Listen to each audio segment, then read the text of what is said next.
All right, hello. As above, so below, and beyond. I imagine we must push the envelope and watch it bend.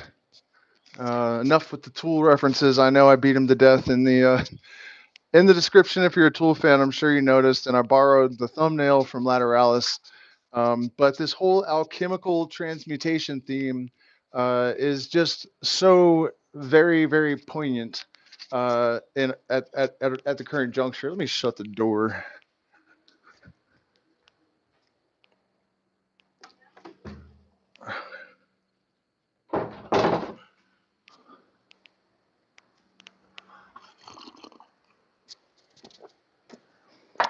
This theme of having to transform heavy elements like lead and carbon into light, pleasure, bliss, potentiality.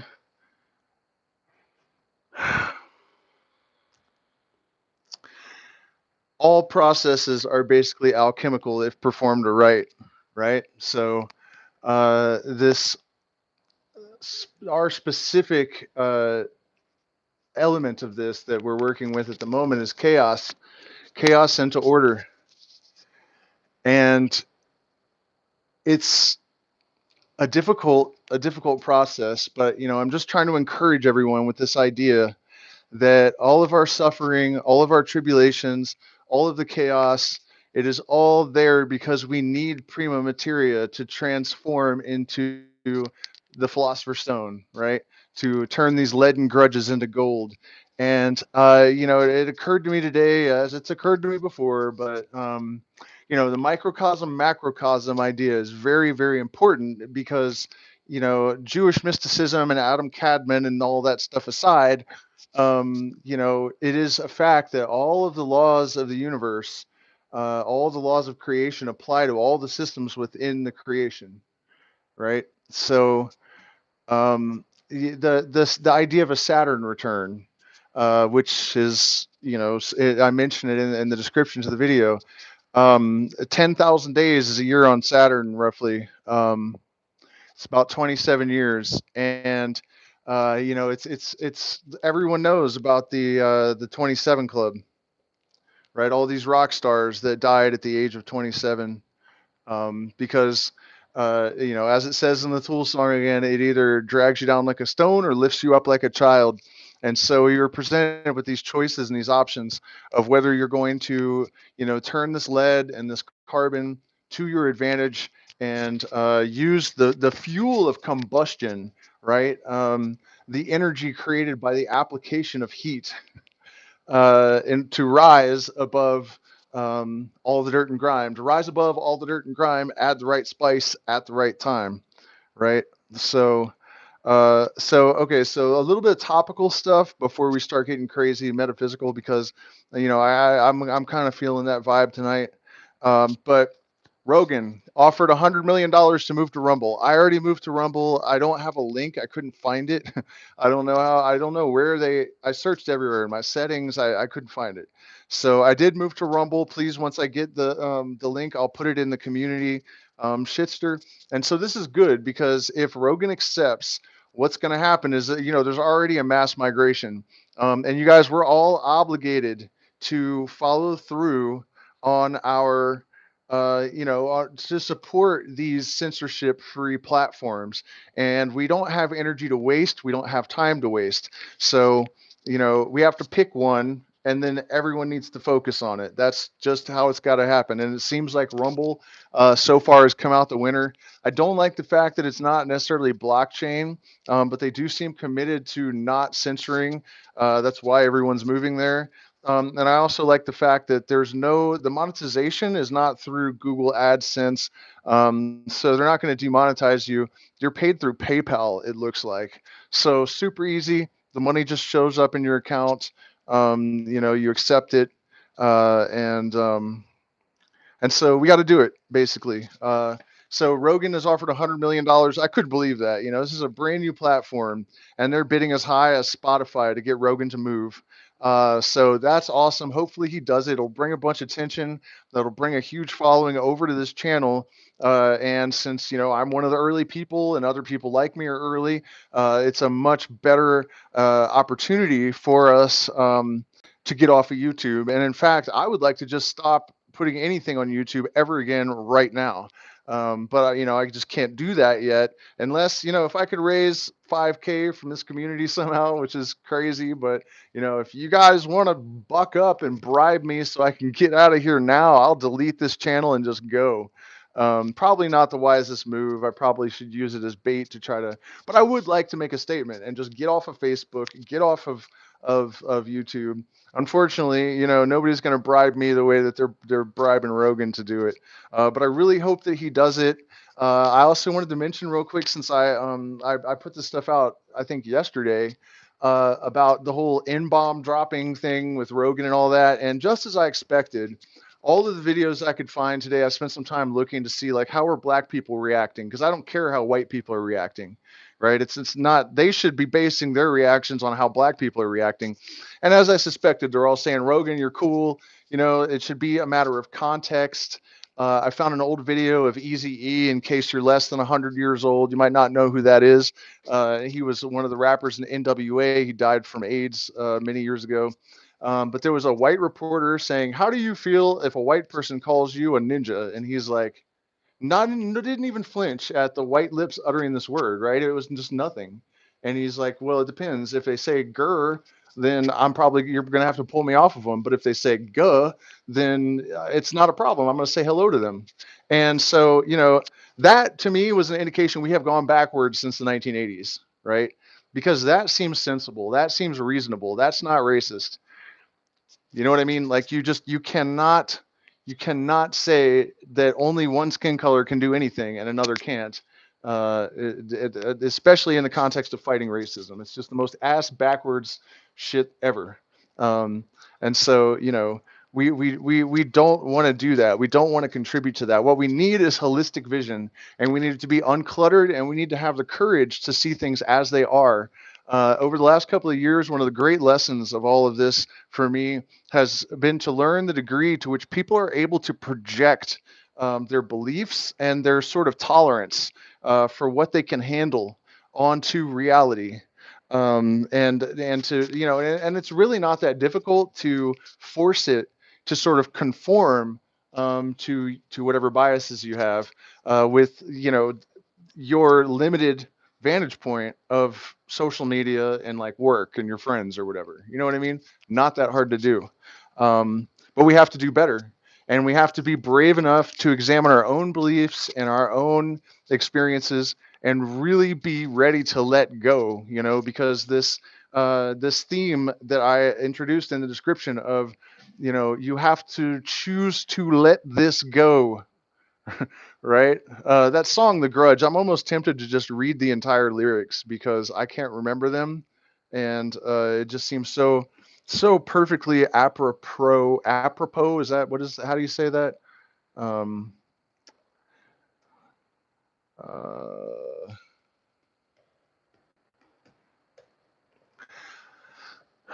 Wear the grudge like a crown of negativity, calculate what we will or will not tolerate, desperate to control all and everything, unable to forgive these scarlet lettermen. And the Scarlet Letter, remember, that was a betrayal, basically. So he's speaking to the betrayers of humanity. Clutch it like a cornerstone. This is a reference to laying the first cornerstone in Freemasonry. Otherwise, it all comes down. Also, building the pyramid-shaped society is sort of loosely referenced there. Justify denials and clutch them to the lonesome end. Clutch it like a cornerstone. Otherwise, it all comes down. Terrified of being wrong. Ultimatum prison cell. Now, this should be speaking to just about everyone, right? Because that's what people do. They clutch their beliefs. Once they have a belief because of anchoring bias, people are very, very reticent to actually let this stuff go, and they will clutch it to the lonesome end, right? Saturn ascends, choose 1 or 10, hang on or be humbled again. So, this Saturn return. Earlier, I was talking about the microcosm, macrocosm, and I forgot to complete my thought and say that this is something that happens in individual lives every 27 years, but it's also something that's collective goes through in some period. And I think that the scales for an individual 27 years, but I would imagine we have to zoom out, right, when you're talking about the entire collective of humanity. So it's probably longer periods of this, collective Saturn return, which is what I feel like we're going through right now. These are just tremendous reordering and restructuring of our ontology, of our politics, of our cultures, of our own personalities. Everything is going through the alchemical solve et coagula formula, sort of in God mode at the moment. And we have two possibilities: we will be destroyed, or we will yield the alchemical gold, and the alchemical gold confers wealth and eternal life and enlightenment. And so this is the game. These are the stakes. Also, Saturn ascends. Choose 1 or 10. 1 with another 0 in Kabbalistic thinking. That's like in a higher state of consciousness. So 10 is the same as 1, but the presence of the 0, because remember, deity is nothing, right? But so it's also an amplifier because it's everything. So, and that's crazy, right? Add a 0 and the number becomes bigger. That's counterintuitive, but it's one of those deep mystical secrets in plain sight. The true scriptures writ large upon the land for those who can see it. And that's one example of this, that these deep mystical occult truths are right in front of our faces everywhere we look. That's another one. It's also, everything contains its contradiction. The circle around the 0 goes on infinitely, but we have nothingness inside of it. So choose 1 or 10, basically lower consciousness or higher consciousness. Hang on or be humbled again. So keep your head together. Don't let your ego take advantage of you. Don't let wish demons drive you. You know what I mean? Or you're going to get humbled, and getting humbled is oftentimes no fun.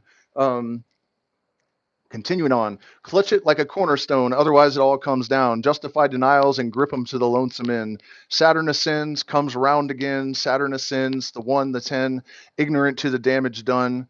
Wear the grudge like a crown of negativity. Calculate what we will or will not tolerate. Desperate to control all and everything. Unable to forgive these scarlet lettermen. Defining, confining, and sinking deeper. Controlling, defining, and we're sinking deeper. Saturn comes back around to show you everything, lets you choose what you will and will not see and hear, drags you down like a stone or lifts you up again, spits you out like a child full of light and innocence. Saturn comes back around, lifts you up like a child or drags you down like a stone to consume you till you choose to let this go. Give away the stone, let the oceans take and transmutate this cold and faded anchor. Give away the stone, let the waters kiss and transmutate these leaden grudges into gold. Let go, let go, let go, let go. And so this is sage advice from Tool. Probably my favorite Tool song overall. But I really felt like that's the song, because this is what we're all going through individually, Saturn return or not, and this is what we're going through collectively. And if you don't let go of the things that do not serve you, you're going to be dragged down and torn to bits in the abyss by them. Those are the facts. And so you have to let go of fear. You have to let go of your beliefs. You have to let go of your politics. I see so many people falling for the trap of liberal, Republican, left, right.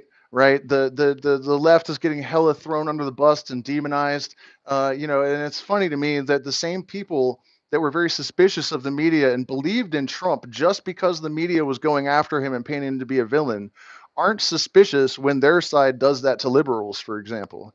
You know what I mean? Like, you should apply the same logic to everything, unless you're talking about liberal leadership, because we have to lump all these politicians into the same big shit stained ball, right? Because they're one organization. They're one thing. And, this is the biggest concern for me at the moment, is that when I look out and see all the division that's caused by party politics, because at this point, we should be beyond that. We should be above that. People should know that, the Republican Party, there's a reason why Democrats call, the Republican demographic, not the leaders, but the people, useful idiots.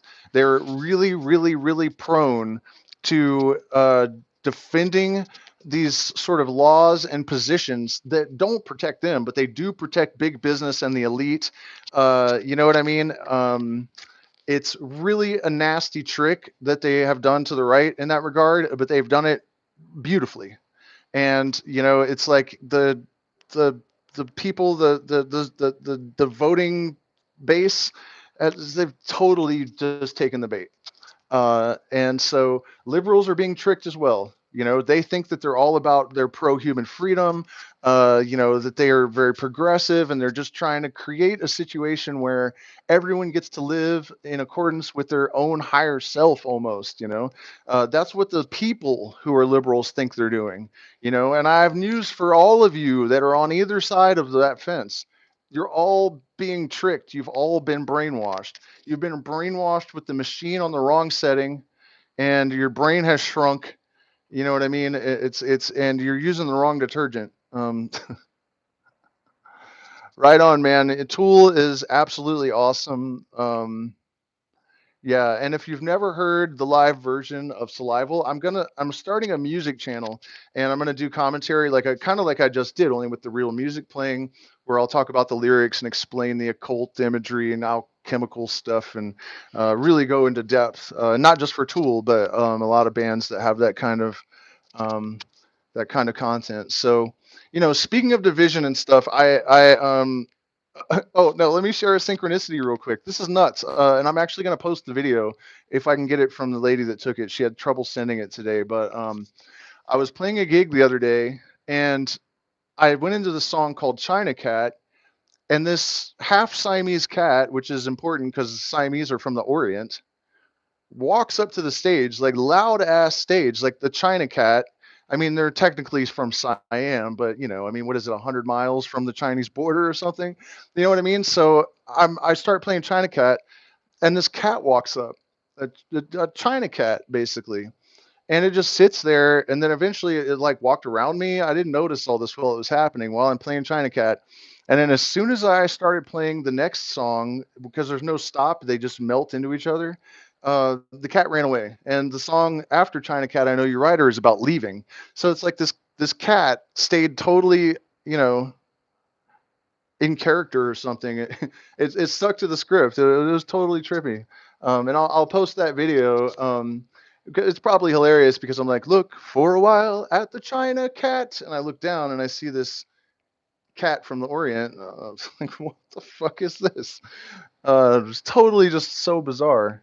Um, yeah, it's funny, Noel Squidtron. I actually got to have the conversation with Danny Carey. Are you aware of what the Grateful Dead were and how you guys are the same kind of energetic entity? And he absolutely gets the Dead and all that. I was kind of stoked to hear that. Those are probably my two all-time favorite bands, which is not uncommon. They pulled Fish and Grateful Dead fans both, and their top three bands were Fish, Tool, and the Dead, uh, with Grateful Dead at the top for Dead fans and Fish at the top for Fish fans, but the same top three for all of them. So yeah, that was super cool. I was super surprised when that song came out on 10,000 Days, where he's like Deadhead Chemistry and the Grateful Dead. I was like, holy shit. Did Tool actually just mention the great name check the Grateful Dead in a song twice? Like that's just I couldn't believe it. Um, so okay, so we were before I went off on this rant about alchemy and Tool and the Dead and whatnot. Uh, we were talking about Rogan again, and this is important because um, you know the smear campaign, I think, is only going to serve our purposes. It didn't work. It just didn't work. It's it looks like the consequence of it is now that me and Rogan and all the other people that talk like this are going to have a platform where we can say whatever the fuck we want. And watch out, because there has been a muzzle on me for like a year. I mean, since COVID has happened and we have no tourism here, I'm actually dependent upon this channel to survive to an extent. So do me a favor, hit the like button, share, subscribe, support us on Patreon. We have PayPal, Zelle, and Cash App and crypto wallet address.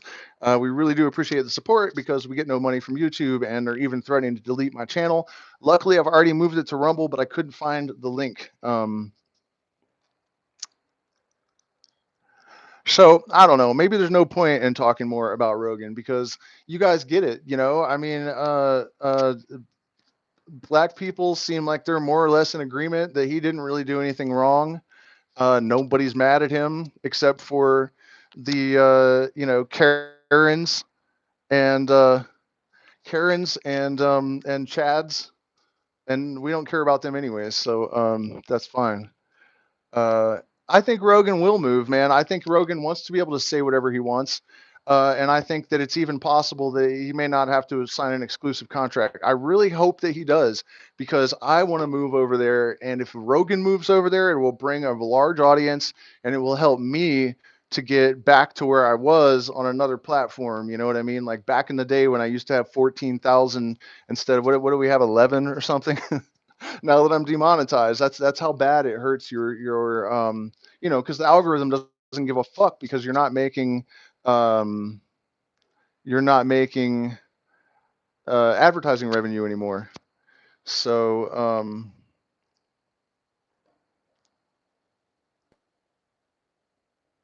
and so here's the thing, you guys. In terms of uh, disenfranchising ourselves from the fear narrative. I think a lot of us are really unsure, even myself. I've never doubted myself even as much as I have over the last couple of years, because I've never had to fight so hard, right? I've been sick, but I've never really had to struggle before. I have just thought of things and then I do them. And the universe usually arranges the circumstances so that it's super easy for me. You know what I mean? I've never had to deal with anything like this before. Um, you know, so it's as I was saying about the alchemical process, about how we have to turn our suffering and our struggles and all of this into fuel to transmutate the lead of mundane and even negative experience into the gold of higher consciousness, the philosopher's stone. Um, Yeah, well, Desert Weasel, this isn't really about Rogan. It's just about the principle of the thing. I really don't care that much about Rogan either, except for the fact that I appreciate that he's willing to put himself in a position where he could, get killed, really, to tell the truth. I mean, he has to be aware that he's putting himself in danger. The poly, as in POLY, trick all, polytrichol shitstem. That's what we call the political system now. The polytrichol shitstem. Um, I think I stole that from Bob Marley's lead guitarist that was total gangster and got himself killed back in the day. Um, I mean, what people see in him, Desert Weasel, is that he's sincere, and he is, he's talking about things, like DMT, but he's playing the role of a sort of Hermes, right? He is bridging the gap between people like me and normal people, and that is an enormously important role to play. I mean, we really can't undervalue Rogan. I mean, maybe you're a lot younger than me and you don't remember when, uh, you know, the thought that somebody that talks like him would have an audience bigger than CNN and Fox. I mean, that's extraordinary. It's totally extraordinary. You know what I mean? And he's not scared of anything. I don't think. Like if I had a bigger name, he'd probably have me on. You know what I mean? He's not scared to push it as far as he can. Yeah, well, okay, Nick, but you understand what I mean. He's putting himself in danger, and I'm sure he's aware of that. Accidents happen to people like that. You know what I mean? He could have a car accident, whatever. That's not an accident. I'm not saying that they would like shoot him or something really obvious like that, but you know, to be as big as he is and to go up against the status quo and the system, it takes a lot of balls. He's definitely brave. And I appreciate it because it also gives me confidence, right? Because I've been saying for a long time, and I can't believe how angry people got with me that this isn't really about racism. What they're doing is they're using the appearance of trying to fight racism, to divide the races. And what's really going on is a class war. I saw, what I assume is an upper middle class white guy doing comedy, talking about how he didn't have any obstacles as a white male and all this stuff. And I don't know what the fuck this guy is talking about. If you're an upper class or upper middle class white person, sure, you're above the law, you have no obstacles in your life. You know what I mean? Okay, but it's not true as somebody from like the lowest strata of white person society. I can't relate to that at all. My life was totally a struggle. It was dangerous as hell all the time. There was tons of violence. Like, you know what I mean? Cops harassed me all the time. They would frame me and my friends. Like, it just doesn't. I don't. When people talk about that kind of white privilege, I don't know what the fuck they're talking about, and I'm white. You know what I mean? So there's some kind of problem there, and the problem, the disconnect, is that it's not about race, it's about class. If you have a wealthy black person, they are going to talk just like this guy. They say, I'm not oppressed. If you don't believe me, go on to TikTok, look around, you'll find them.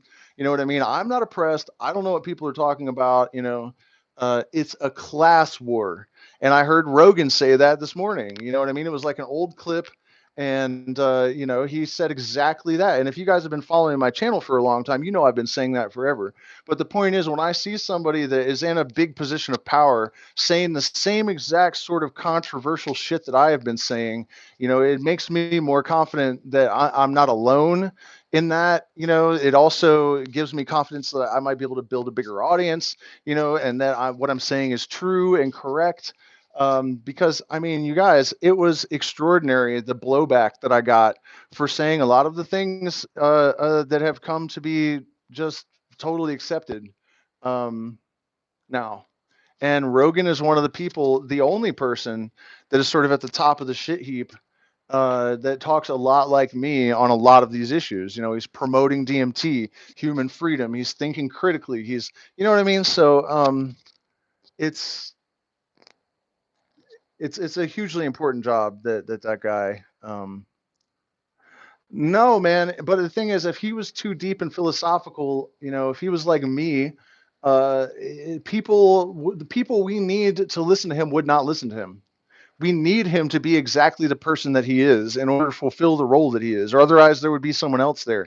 You know what I mean? There's not a grain of sand in the universe that's out of place. And so, we have to do this in steps, just as in the alchemical process of transmutation. There are steps, right? You start out with the prima materia, and then there's the negrito, and then there's the whole process of transformation until you have the philosopher's stone. So for now, it is huge headway to just have someone, and also people like Shane Moss. I heard him tell a story. You guys have probably seen it. Um, about how he wanted his purple DMT girlfriend to prove to him that she was actually real. And so he turned his friend onto DMT, and like as soon as the friend smoked the DMT, he said, Shane, there's this purple chick in here that wanted me to say hello. You know what I mean? Like this kind of stuff to be huge, apparently normal people saying it. It's got way more value than somebody like me going, even if I had that huge audience and I'm like, long hair and talking about the cult and alchemy and all this stuff that people just think is woo. You know what I mean? We need Rogan to be Rogan. That's you would just settle down. It's amazing to think of being Timothy Leary in like the early 1960s, trying to communicate this stuff to those fucking zombies back then. I mean, what balls that guy had. Um, yeah, but again, it's not the point is that we wouldn't have, we wouldn't have that voice on that scale without him. And again, until I go over to Rumble, there's a lot of things I can't even say because they'll delete my channel. I almost just did it. I almost said the IVERM word. I don't even want to say that. But that's really important, and we wouldn't know about it. Um, I mean, we would know about, well, a lot of people more, you know what I mean? It's mostly because of him that a lot of people know about it. And also, he gives us really good ground to stand on because, people that say like, oh, well, he's giving out this ridiculous medical advice. It's like, okay, he has $100 million. You think the doctor that he is getting this advice from would even speak to you? And you think he's getting worse advice than your like average person fucking doctor? He's getting crackpot treatment compared to you. Like, how committed are you to just being a zombie to believe that? You know what I mean? So, he's also contributing stuff like that to this argument. Really solid. Um, Yeah, that's what I'm saying. I mean, Rogan is the most important media figure that we have for sure in the last at least 10 years, 20 years, 30, 40, 50, I don't know, whatever. The man he didn't mean to do it either. He's like this unassuming sort of guy that just kind of found himself in this position. But back to the alchemy and whatnot. This idea of Mercury that is so ubiquitous throughout all of, the Hermetic teachings, the Mayan. They're not Mayan, but it's a tribe near the Mayans that had the burial chambers with the Mercury around. And Hermes is the psychopomp that helps people to travel to the realm of the dead. And we also had the Mercury moats in Egypt. And we have the Hermes Thoth as the messenger of the gods and the scribe and bringing us magic and music. And then we even have another deity, I can't remember the name, in Africa that hangs out at the crossroads, just like Hermes. And this association of this horned musician at crossroads. I mean, we've heard the story somewhere else a few times, I think, as well, right? So it's like this crazy ubiquitous thing. And uh, you know or look at LSD. LSD catalyzes consciousness in the way that the philosopher's stone is said to, right? And it starts out as an ergot fungus that is black and it's parasitical, and if you eat it before you transform it into ergotine and then break it down into LSD, it causes the same symptoms as mercury poisoning, right? Again, this is that sort of stuff where the true scripture is writ large upon. No, it's not Legba. That is a later extension of the myth that I'm talking about, or the being. But yeah, that is an extension. That's like the New Orleans version, though. Um, Yeah, it's a weirder name than Legba, but you're right. You're on the right track there. But it's something else. Um, where was I going with this? Okay, so this mercurial aspect of things, right?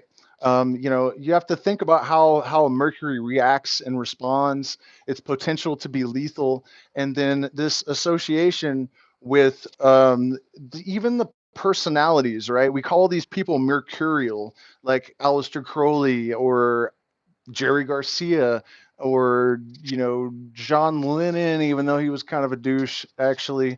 But you know what I mean? The mercurial personality that generally plays the same kind of role on Earth as Hermes Thoth plays in the myths and legends.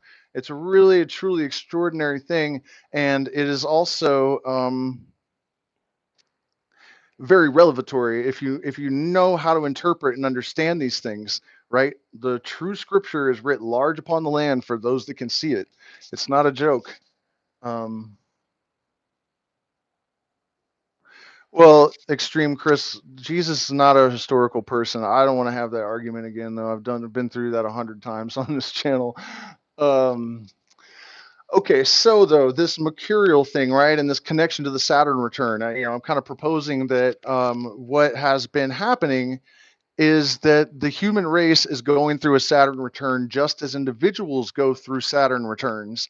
And the outcome is not assured. There's a lot of new age spiritual types out there. I mean, I swear there's an animal in the kitchen. That never happens, but There are no humans, and things keep moving over there.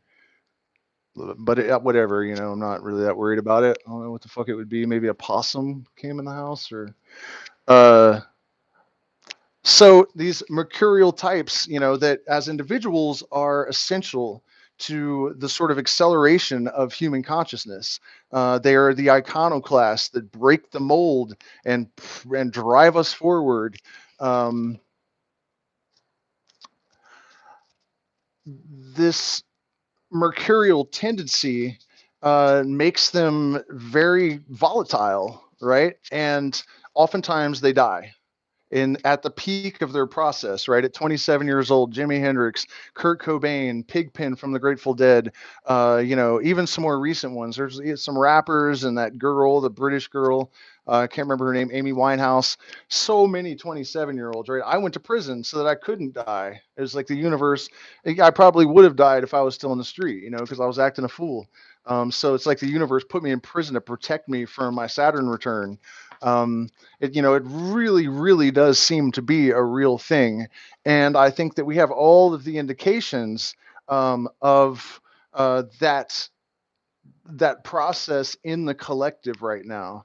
And so, one of the main characteristics of a Saturn return in an individual is the internal battle of their two different aspects, warring aspects of the soul, and humanity is doing that as well. There are battle lines being drawn, and there's a lot of stupid shit being said. The Republicans are saying insane, demonizing shit about liberals. I mean, the liberal politicians, okay, but just understand that I'm talking about just the people, right? The liberals, they don't want to destroy America. They're not pro-criminal. They're not. They don't want to be fascist.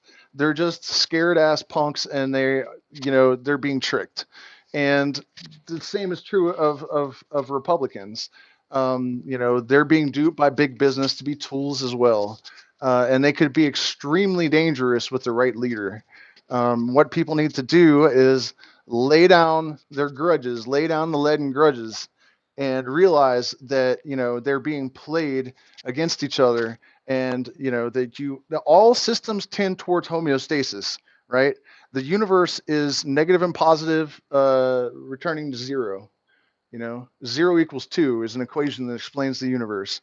Um, so, humanity should be achieving homeostasis. And you can see in certain sectors, in certain areas, where that's actually happening. And then the media portrays it as being something that it is not, um, to a certain extent. So, the fact that things are moving into homeostasis naturally is occulted by the media to an extent, is what I'm saying.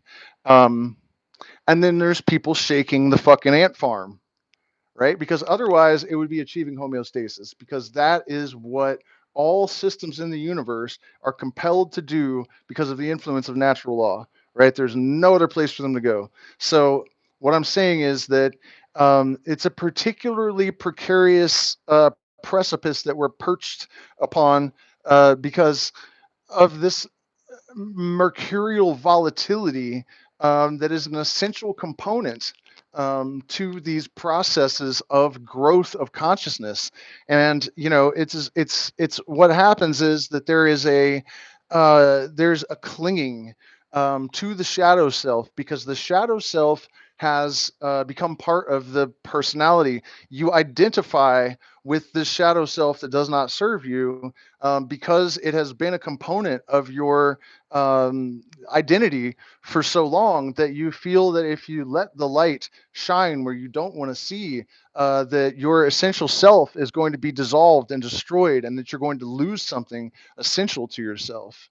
And also having to admit that you're wrong. I mean, that's why The Grudge is so good. He really managed to pack every element of this, soul alchemy process into the lyrics of that song. Really quite brilliant.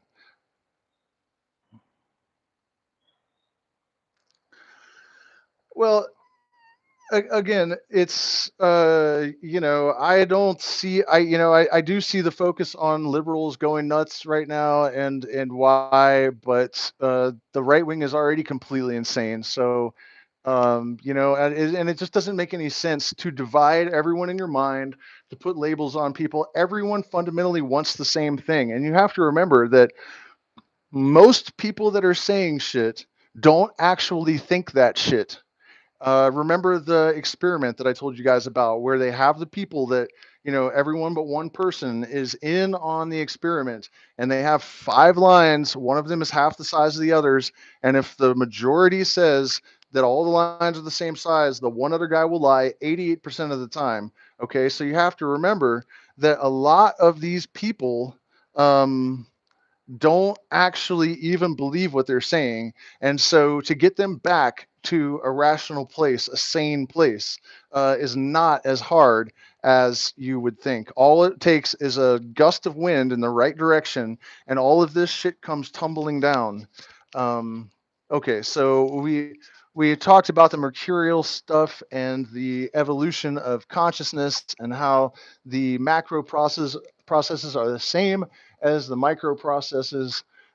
So this leaves us on to the fact that truth is self-substantiating, and another thing that we can draw courage from, because if you've ever tried to maintain a lie, what you'll discover is that it always comes out somehow. And so this is the same universally.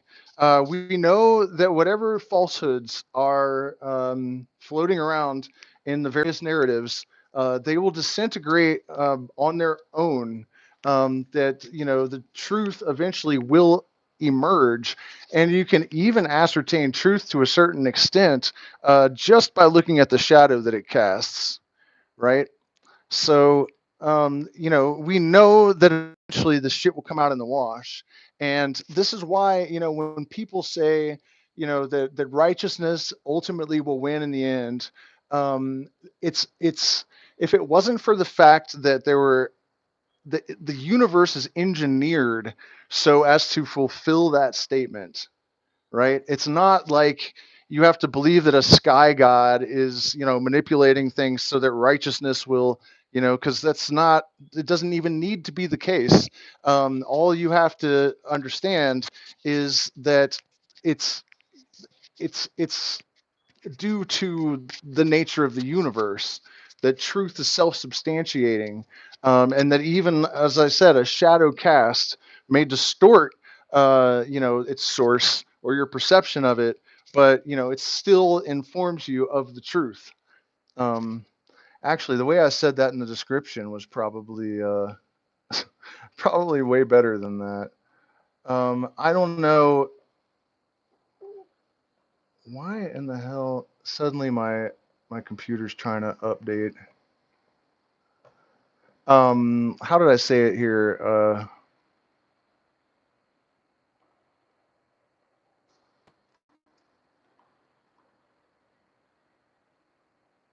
Shadow reveals the form of that which hath cast it. Right. I mean, so that's it. I mean, we don't have to worry, because it's a matter of the due course of events in accordance with the dictates of natural law and the influences of universal law, that the truth will always emerge. And so these kind of attempts by whatever forces to confuse and distract and um, what do you call it, deceive, uh, these are all self-defeating in the end.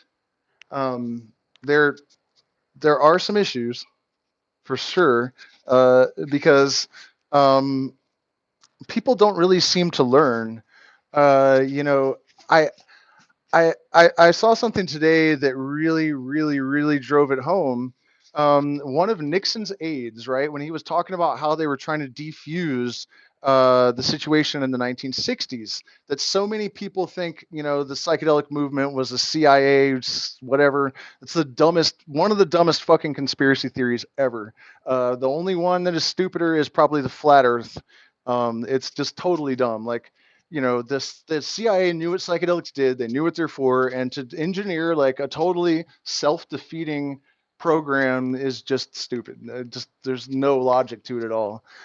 In fact, I wanted to explain a couple of the current conspiracy theories where you very obviously cannot answer the cui bono, right? Like who benefits? If you can't answer that question, you should just shut up because you don't know what you're talking about.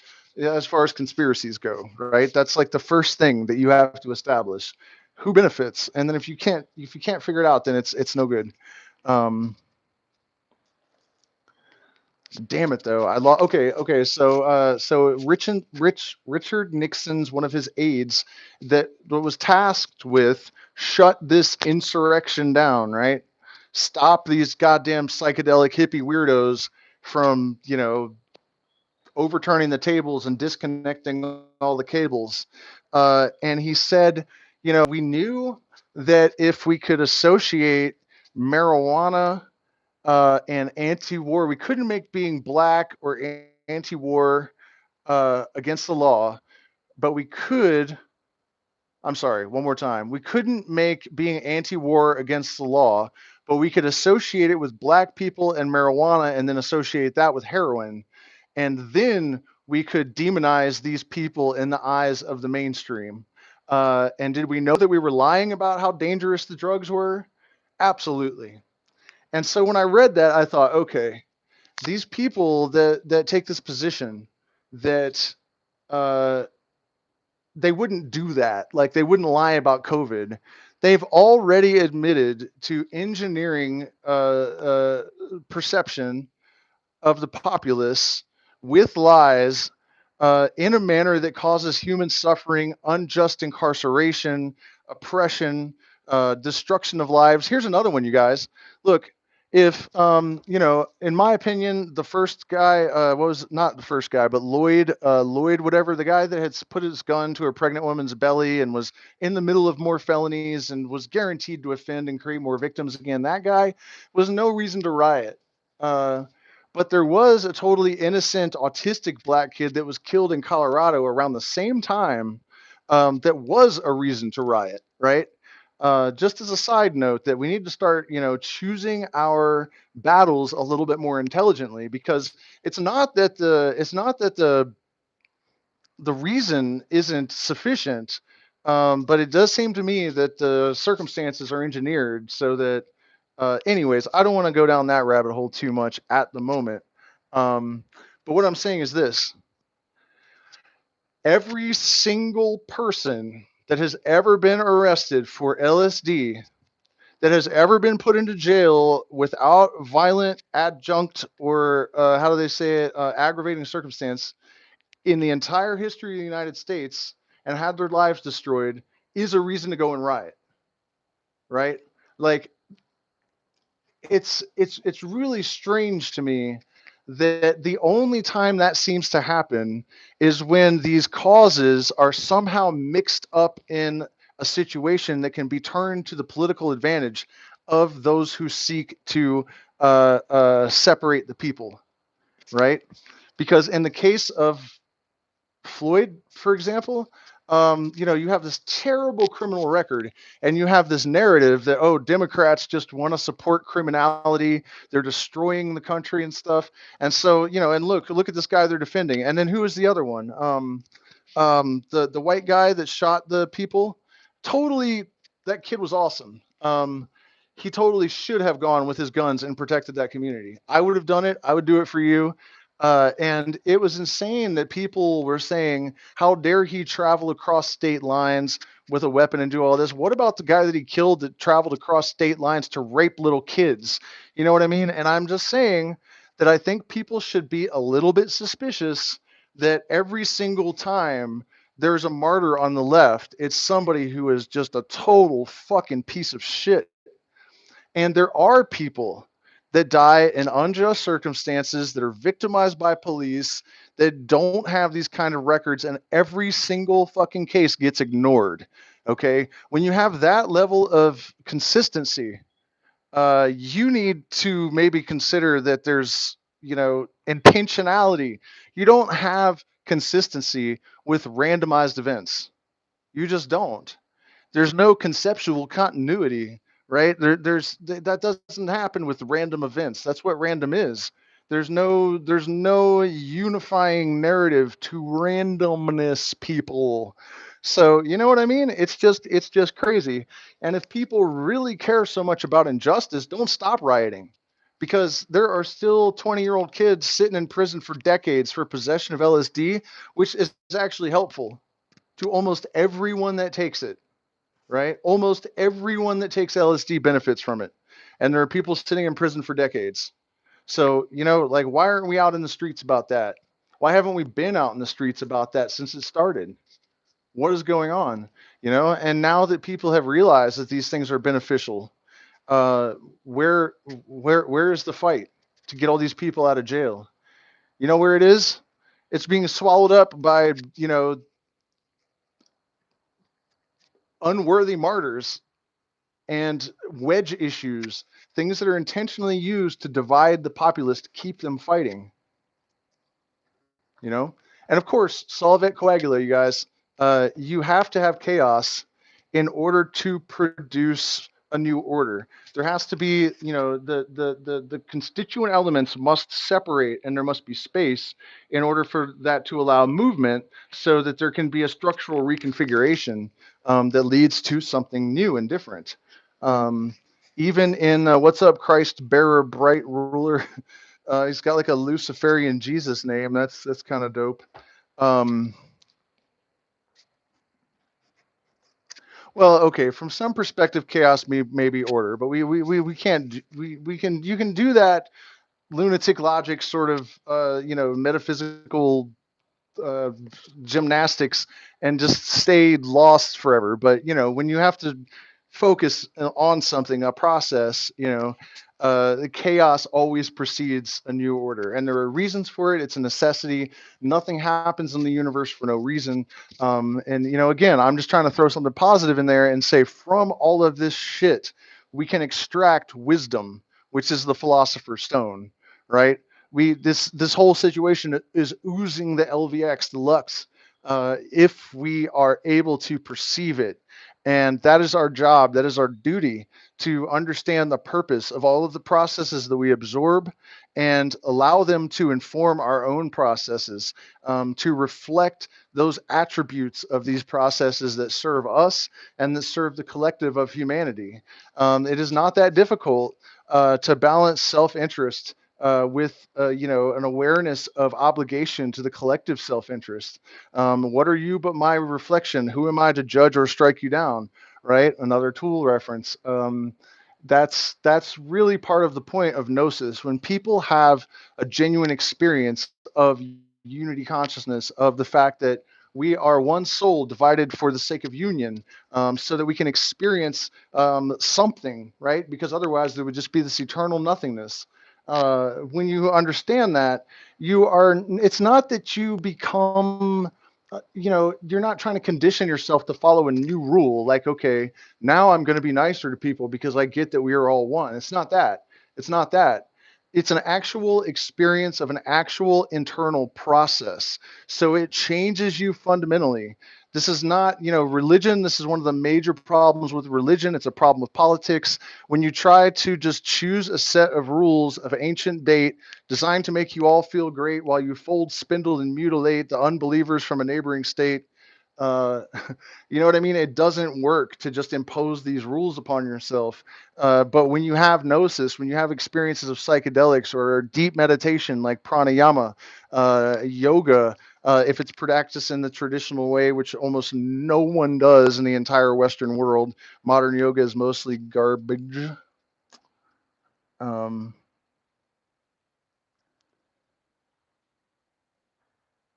so that this actual process of experiencing this firsthand is a whole lot different than reading some quaint just a cliche, spiritual cliche in some old book or whatever. You know what I mean?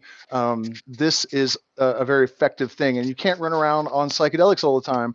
So if you learn to view the world and to see all these processes in terms of alchemy, and in terms of necessary machinations of natural law that are leading to something.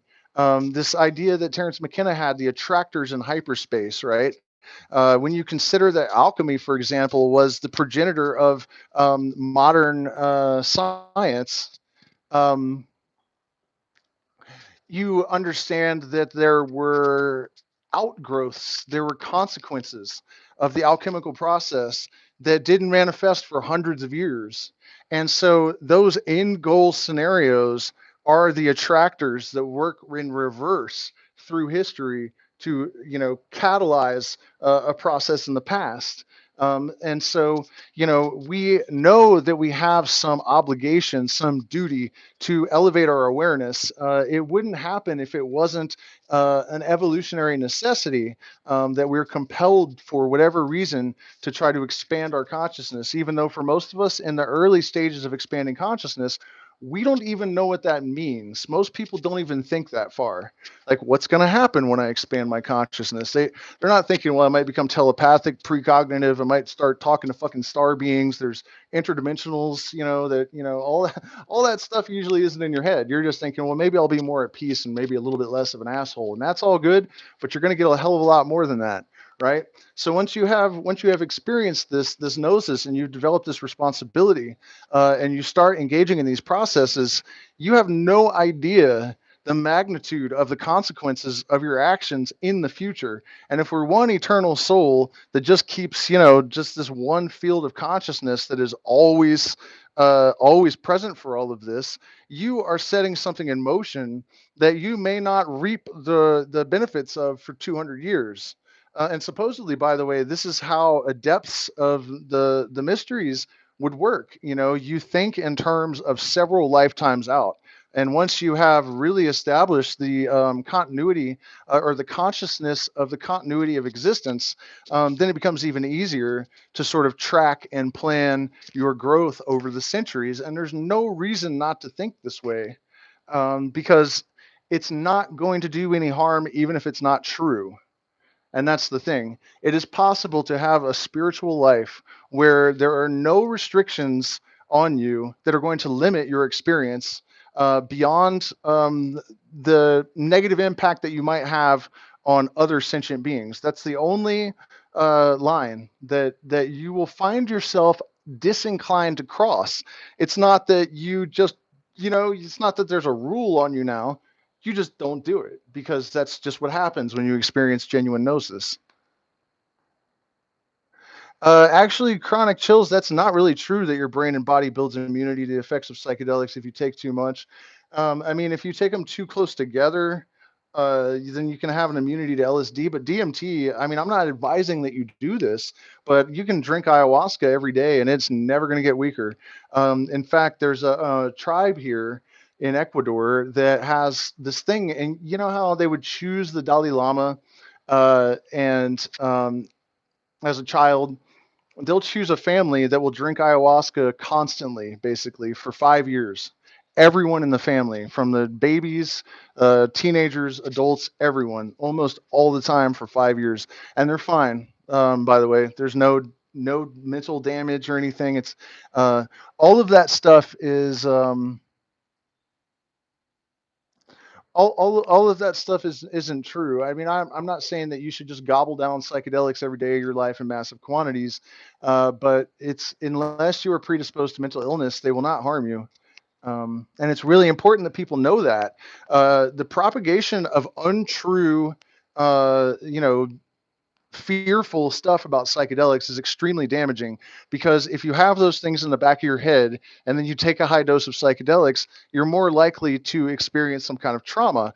And trauma in a psychedelic state is actually really bad. So we really need to be careful how we speak about these things and really go out of our way to neutralize the potential negative influences that are pretty much entirely nonsense. Um, You know, if you just think about this for a second, remember, it depends on how old you are, but when I was early teens, for example, you know, you would constantly hear all these crazy LSD horror stories, and there was, compared to now, there was like no one taking LSD. So how is it that all of a sudden we have so many shit tons of? Have you guys seen the price of Mimosa hostilis bark where you extract DMT lately? $600 a kilo. It was $180 last year. I was seeing it for 600, even $1,000 a kilo today. That means the demand has gone through the roof. And where are all the DMT hospitalizations? Where are all the psychotic people from taking these horrible, dangerous drugs? There aren't any, none. You know, Google it. Look for people that have been harmed by these things. You're not going to find anything. And most of those horror stories were actually traced back to the DEA and the CIA and whatnot.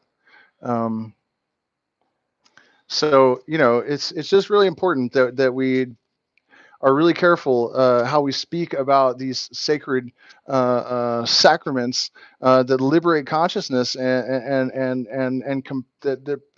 propel the human race forward, because that's what's happening right now. It's this is a time of chaos. It is growing pains, though.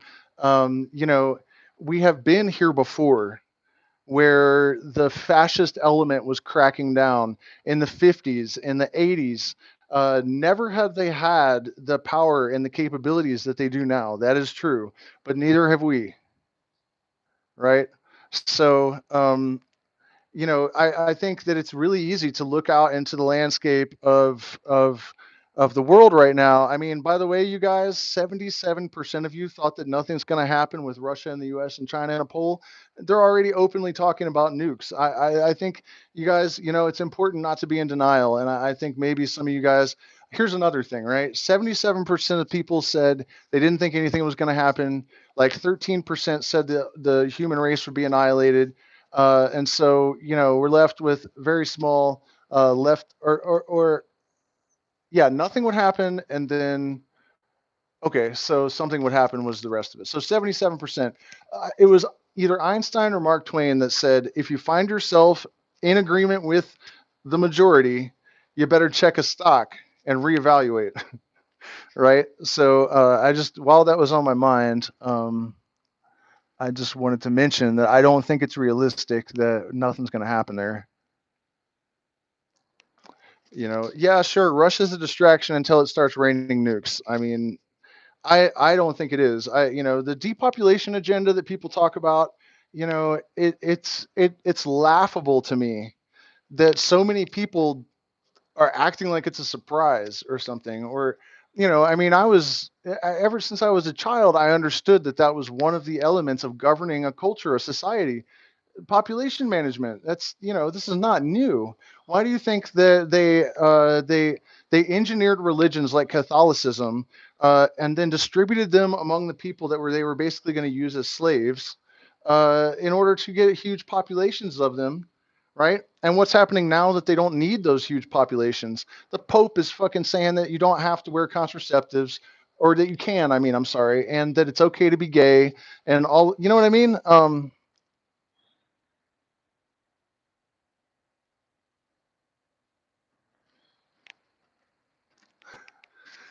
You know what I'm saying? So it's not like, oh yeah, there's this evil population agenda. It's always been a concern of empire. This is nothing new. And you know, one of the big arguments that people have right now is that, oh no, we can sustain this massive population. A lot of it is motivated by Christianity because they want every fucking word of the Bible to be true, right? Of course, almost none of it's true, but they want to make it all true. So be fruitful and multiply. I see a lot of Christian people on TikTok and other social media platforms, you know, talking about, oh no, it's not overpopulated. Yeah, you're right. There would be plenty of space and everything would be hunky dory if we had totally different systems in place for producing food, if we had done sustainable fishing, if we weren't producing the amount of waste that we are, if we weren't pumping the ocean so full of benzodiazepines that, you know, that they're testing positive for drugs. The oceans are. I mean, come on, you can't sustain this anymore. And every time they they they look out and, you know, they do a projection and they're like, okay, so the technological sector is going to grow this fast. You know, blue collar, white collar, all these different levels of education, which means that this level of, these economic sectors have to be so big. And then once it reaches a point where all of these useful idiots are no longer useful, there's a war. It's just how it's done. It's always been done that way. So that's why, those of you that are saying, like, I don't think anything's going to happen, I think you're out of your mind. I'm sorry. I'm not trying to be condescending, but it's true. I think you're out of your mind. There's absolutely going to be a war. They always have to do this because they push the population to get to a certain point, and then it becomes unbearable burden and that they can't control. And then so now they're going to try to hella control everyone until they can bring the population down a whole bunch, and then they're probably also hoping that the ones that they brought under control will stay more or less under control. Yeah, I mean, this is just there's I don't see how there's any argument about this. There's really no discussion to be had, in terms of like whether or not it's going to happen. I mean, there are cities in California. I'm sure that would be easier for them to just blow them off of the face of the planet than to try to go in there and fix them. You know what I mean? At this point, it's just, and I'm not trying to be cynical. I'm not trying to be jaded, but I think it's really important for us to be realistic, and to not allow our fears to influence our expectations, because we have to be prepared for anything that's coming. And it's important to have pronoia to balance out your paranoia. So pronoia is the belief that the universe is conspiring to help you, and then paranoia, of course, is the opposite. So you need to have the courage to consider some of the more paranoid possibilities as they become increasingly likely based on objective observation. But then you also have to remember that only the madman is absolutely sure, that you can't ever be sure of anything, and allow the pronoia to balance out the paranoia, and to prepare for both. Hope for the best, prepare for the worst, and the rest is written. um, they will treat you like you're forbidden if you keep looking for the shit that's hidden. By the way, you guys, do me a favor. We're demonetized, so hit the like button, share, subscribe, follow me to Rumble. You can support on Patreon and get access to secret streams and shit that I wouldn't say on YouTube. And also, we have a cryptocurrency and PayPal and Zelle if you want to make a one-time contribution. We really appreciate it. We've been demonetized for a long time, so I do all this for no money. Um, Yeah, I know it is, but that's not the point, Rob. It's not that if other circumstances existed, this isn't overpopulated, but as things are now, it is overpopulated. And I honestly believe that what happened is that the person that's really in charge of the planet got a. In fact, this used to be in the press that they said, okay, if we don't reverse the trajectory of humanity in all of these different ways, like maybe late '90s, they were saying this, it's it's over. It's over. This and then it just disappeared from the narrative. And what I think happened is that somebody got a report on their desk that said reduce the population by this number in this amount of time or else it's over for everyone. And even a good ethical person would reduce the population if those are the terms, right? And it doesn't really matter, whether you agree or disagree. It appears to be what is happening. And the universe doesn't need our approval or permission or agreement to do anything. um, yeah, I had something to say about have you guys actually seen Canadians with swastikas? They're trying to say that the truckers are like white supremacists. Doesn't that sound familiar? Because I couldn't find anything. I couldn't find any evidence. I couldn't find people standing around with swastikas or any kind of shit like that. Yeah, so is it true? Or are they a bunch of white supremacists out, um, looking for black people to lynch in Canada or whatever? I mean, yeah, I didn't think so. I looked all over today and I couldn't see any evidence that it was actually true. And by the way, you guys, I'm also really encouraged that I'm seeing, and it sounds kind of arrogant of me, I guess, to say that, I feel better because there's a lot of people talking like me out there. But obviously, I wouldn't be saying these things if I didn't believe in them, right? And think that it's good. So, I am seeing it, man. It's really encouraging me to get on these different platforms. I mean, we weren't seeing this before. This discussion wasn't possible. And so, once again, this is where I'm talking about how this alchemical process of transforming these heavy, leaden, elements into the gold of higher consciousness, greater understanding, illumination, however you want to think of it, because people need the conflict in order to even have an impetus, motivation to look at these things and to discuss them. So, for example, I'm suddenly seeing Rogan and different, black influencers today saying, that it's not actually about racism; it's a class war. I've been saying that for 10 years, but people just roll their eyes or scoff at me, and you feel defeated. Like nobody, everyone seems to think I'm a moron. You start questioning yourself, like maybe I just don't know what the fuck I'm talking about. So, looking out there and seeing all this start to happen is really, really encouraging. I'm also seeing a lot of people that, I'm no Trump supporter. I think they're all pieces of shit, right? But just being objective, when they were accusing him of racism, I started looking around YouTube and I could find tons of racist bills written by Joe Biden, racist remarks, even during his campaign. It almost seemed like some kind of weird joke. And then I started looking for Trump saying racist shit, couldn't find anything. While I was doing my research today, I noticed there's an awful lot of people that are suddenly saying this that are not Trump supporters, right? And that's really important, that you cannot just like create a category for yourself and then adopt a narrative that you think, you know what I mean? There's people do this with politics, they do it with religion, and it is one of the main things that we need to get rid of. That's another thing I saw the other day. One of my fucking fundamental central messages is that we have to stop following people. You have to have your own gnosis. You have to have your own, don't follow anyone. Cut your own path through the jungle. Make your own trail, blaze your own path. The universe is the only teacher that you need, and experience is the only teacher that is possible, right? It's the only teacher that's even possible.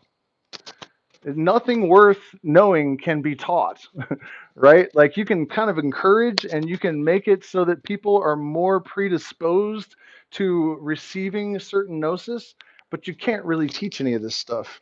The secrets of the mysteries, for example, are largely secrets because there's no way to tell anyone this shit. You have to experience it yourself. So, what I'm seeing is a lot of people are figuring that out to an extent, but then they're failing right at the finish line. And how? Because they're like, okay, so Gnosticism, the idea that we don't need a church, we don't need a preacher, we don't need dogma, we don't need any of this shit. You just need to experience revelation directly from the universe.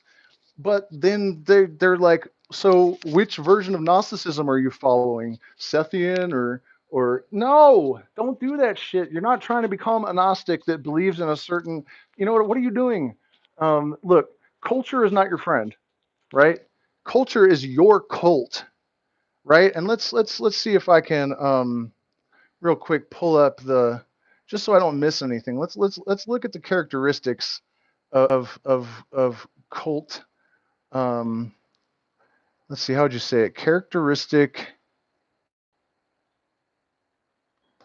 cult psychology. It should be an easy list to pull up, right?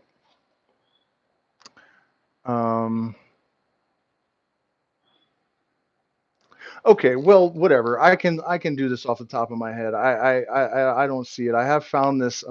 Yeah, unquestioning faith, isolation and abuse of members. You're only allowed to think certain things. You are forced to deny objective reality. Right? You are isolated from other people. Look at the definition of cult. Do it on your own, I guess, because I couldn't get a decent one, and then compare it to culture. There's a reason that culture and starts with cult, right? And so we have been kind of indoctrinated to look for these prepackaged systems. So we have to be really careful about that. If you figure out that the left is fucked up and you don't want to be part of the left and you jump over to the right, you still have just joined a different fucking cult. It's a trap, and it's the same people that have set the trap, right? there's there's a third way. There's independence. There's critical thinking. There's, do be your own thing. Stop looking for a group to fit in with. It's a trap. You need to have your own individual sovereignty and treat it as holy and divine. And it's the only authority. Once you have achieved gnosis and you have any degree of illumination, you do not need to be governed, and you will not tolerate being governed. Right? And that is the end goal for all of humanity.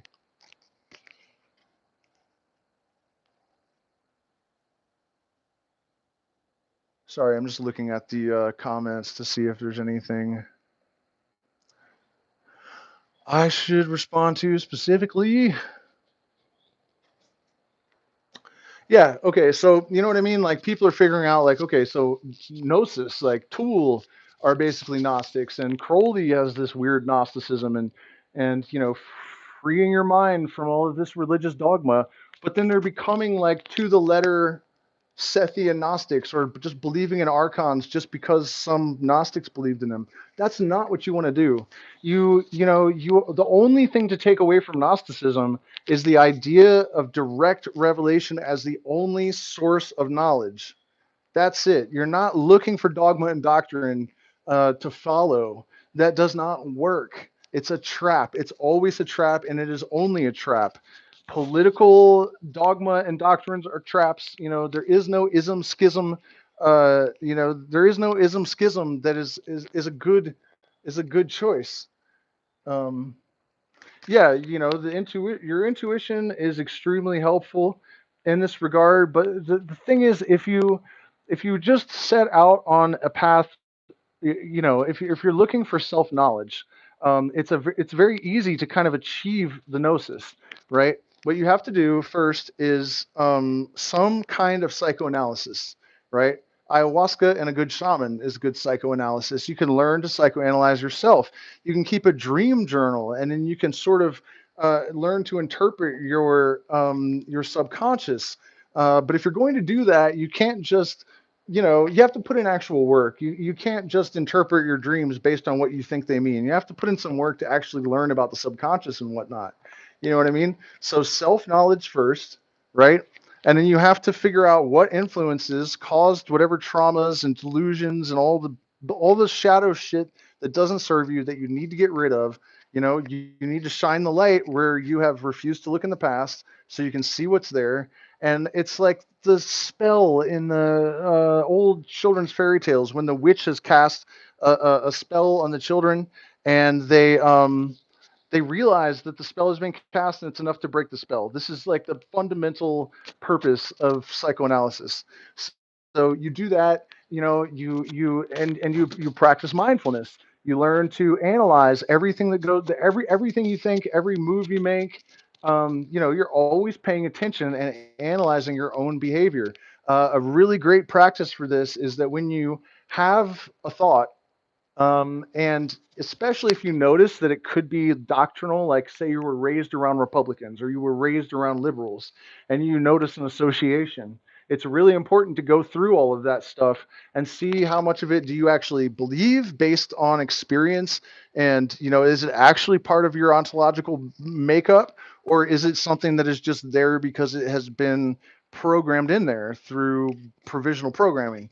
You know what I mean? You have to take the time to do this, and a great way to do it is to, to balance every thought with its opposite, and then see if a third thing emerges. Again, alchemy, alchemy, alchemy, alchemy. Alchemy is like the most important thing that ever happened, because it's the universal solvent, right? You've heard of that, right? The process that I'm describing and what you see happening in the world at large is basically the universal solvent creating the philosopher's stone on every level, on the individual level, on the cultural level, on the global level, and then ultimately on the universal level. Because what happens to the universe? It starts out basically as light. It freezes and becomes, the matter that is light in a standing wave, and then it all consumes itself and collapses back in on itself. So matter is redintegrated back into the light. Universal solvent on every level is this process of light acquiring order, and then light dissolving in chaos. Systole and diastole, expansion and contraction, or as the alchemist would have said, separation and combining, solvent coagula, and really these are the only two processes that are possible. And so this is what we're doing. We are separating ourselves from that which does not serve us, and then we are combining with the experiences that cause growth, even if they're painful and negative. And I think that it's much easier to focus on your individual process if you are aware that the universe at large is doing the same thing. So you know it's going to meet you. You know what I'm saying? It's entrained with you. I think that it's very easy for people to really overlook the significance of things like entrainment and entanglement, right? So, all of this energy in the universe is fundamentally connected at the deepest level. So, all of these processes that you are undergoing affect the totality of the universe throughout time and space. You are literally God. You are equal to the Most High God. You're not, you know what I mean? Like your sovereign will is as high on the totem pole as it can possibly get. And if you need proof of that, just look at entanglement. Everything in the universe is responding to every thought you have. True fact. So, you do carry the burden of responsibility to the entire universe on your shoulders, right? And you have the inertia of the universe to assist you in whatever it is that you're doing. And you also know that the universe is compelled to act in accordance with your agenda to some extent, right? So, everything is here to serve your purposes. The darkness, the struggles, the pain is just the carbon that you need to create the gold and diamonds, right? All of the energy in the universe is at your command. Every thought that you have, is changing circumstances on Neptune and in a black hole on the other side of the universe.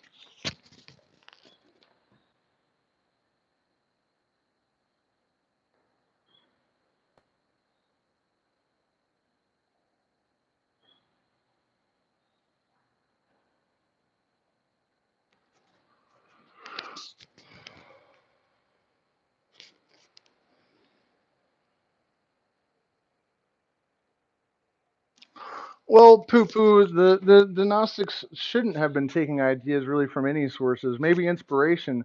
But again, the whole point of Gnosis is not to adopt dogma and scripture to the letter from anywhere. It is about having the direct relationship with the universal mind or God or creation or whatever you want to call it, however you want to think of it. Um, Not adopting dogma, not adopting doctrines. Let's see, how long have I been? Just about an hour. Does anybody have anything that they would like to ask or suggest that I might respond to? Otherwise, I think I've made my point. I hope it serves us all well, but it's true. I mean, everything that I just said is objectively verifiable. It's spirit and science, which is the whole point. That science and spirituality are not mutually exclusive, and that the one and the other cannot they can't even exist without each other. Um, not in any kind of meaningful way, right? Yeah, I'm going to be streaming to Rumble. I might be streaming to Rumble right now because I did already sync the channels. So I don't know if that means I'm streaming on Rumble at the moment.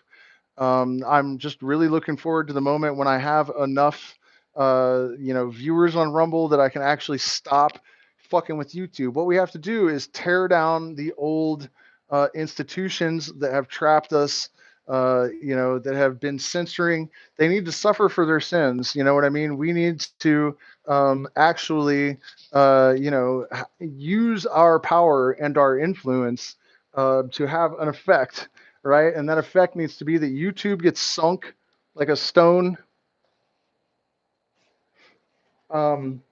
It's no, it's everything from this channel was synced with Rumble, so it's all on Rumble now. All of my videos, but I don't know how to find it. Oh yeah, go Illuminostic 111. That's it. Just search Illuminostic 111, and you should be able to find my channel on Rumble.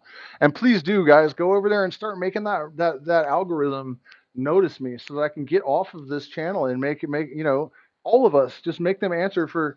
I don't know if I've told you guys, but when I was monetized, I didn't get any of that money. Even the money that people tipped me for musical performances, Google kept it all in the middle of a fucking pandemic. I have a family, you know what I mean? Like, and they said they were going to refund it all to my viewers that tipped me. No one has gotten a dime back. So we literally got jacked by a multi-billion-dollar corporation for all of my tips, all of the money that we were expecting. So it's not just that I don't get paid now. I never got paid anything from Google. So one more time, guys, please do hit the like button, support us. There's different options in the description for cryptocurrency and cash and whatever else. Um,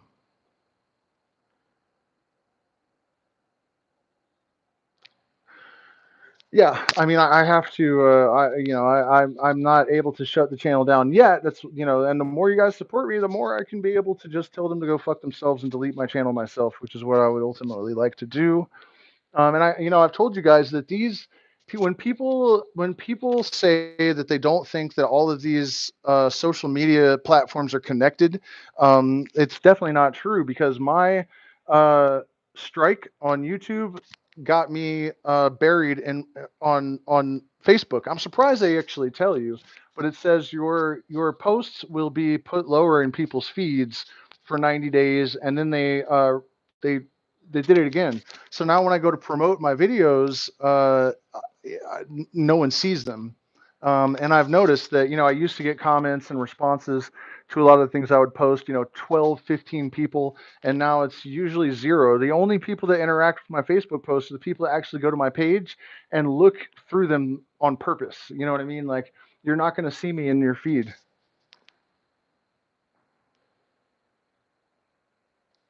Oh, okay. Yeah, then I did call it synergistic spiritual systems. That is it then. That is it. Synergistic spiritual systems. Yeah, I just set up the thing the other day, so I wasn't really sure the answer, I guess. Preferred method of support. I mean, it doesn't. Zelle is free for people. Cash App is free and instant, so that's fine. Cryptocurrency BNB is the best one to send because then I can buy shit coins that hopefully 1000x and we can make money that way. So all of the options in the PayPal is the worst because there's a fee, but all of those options are good. And I do really appreciate you guys. I didn't call out the new patrons at the beginning, but I will in the next video. And we have gotten like 3 or 4 new patrons in the last like few days. So stoked about that. Thank you guys so much for your support. And again, hopefully Rogan goes. I can see right here in my suggested Rogan Rumble offers Joe Rogan 100 million to leave Spotify. So you know what I mean? If we're fringe lunatics, right? The DMT smoking, narrative questioning, pot smoking anarchists, then why is Rogan worth $100 million? Um, you know what I mean? What the hell is that? If we're not the mainstream, then why does he have 11 million viewers per episode? So my light just died. But I appreciate all you guys. I appreciate your support. I appreciate your continued support. I appreciate you guys being out there. Please, promote my videos because I'm getting buried by the fucking algorithm. Go to Joe Rogan's videos, put your comments of support, let people know about Rumble. We have to actually take action. You guys remember the last time we saved the world by doing the same shit we've always done? Me neither. So we have to actually do stuff in order to, create a chain of causality that has meaningful effect. We have to do stuff. So it's not that time consuming to go to Rumble and follow my channel there, to go to Rogan's videos and make a couple of comments of support. You know what I mean? If you're black, make TikToks that say, I'm not really that mad at Rogan. If you're not, of course, or put comments in places, speak about that particular issue where you have a lot of weight. You know what I mean? So that's, we really have to be tactful, and we have to remember that we have power, that we are influencing the entire universe with every single thought. But that's not enough. We also have to make, real world material level deterministic chain of event type you know what I mean? We have to do that shit too. So thank you guys so much for the support, and I will see you again very soon. Oh, and by the way, if you were one of the people that asked me, or the guy, I don't know how to say your name. I'm sorry, it's weird Slovenian. I did start working on the mystery school. It's going to be like 60 hours of commentary on this giant thing about the mysteries. So look forward to that. And then the Kabbalion will continue in a couple days. So peace out.